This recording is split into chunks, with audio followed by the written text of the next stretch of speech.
I mean, I come back around to this belief that asynchronous learning, uh, we loved it in the mid 2010s and late 2000s because it was just so easy to scale. My belief is actually that coaching and mentoring is also scalable. It really is, but it requires a different kind of design. And in fact, it requires some instructional design. I think every business knows that creating e-learning is time consuming and expensive. And one of the reasons that leveraging AI is exciting. It's been my experience that many organizations don't have the same willingness to invest in creating the synchronous learning, the creating the coaching, creating the infrastructure for training, training people to be facilitators, hiring facilitators, bringing in third-party companies for live workshops and sessions. You know, that it's a little bit harder to sell up the chain because, you know, it's not as easily scalable. You don't just make e-learning and then 1,000 people can consume it. And yet there's a massive opportunity to help leaders be better at this. I, I wish I could point at it. I have we're a Google company, so I have Google Keep on the side of my windows all the time, which has got a bunch of lists for me to remember. There's one, it's called The 5 Questions over here.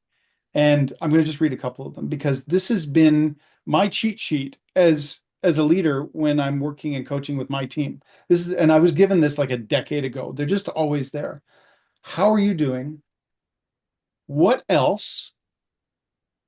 How are you doing with that? What do you need? And how can I help?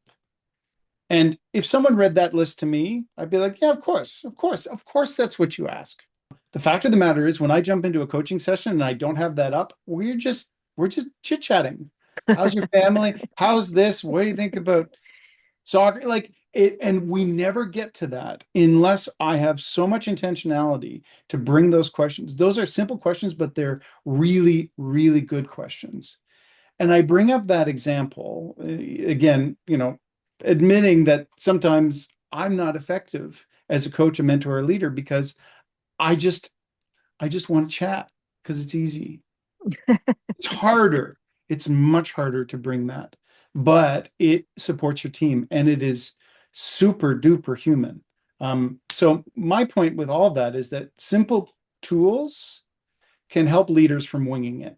Every leader believes that they can just show up and lead. Um, and most of them are right. But it's true for everyone that they could do better with a little bit more intentionality and a little bit more training.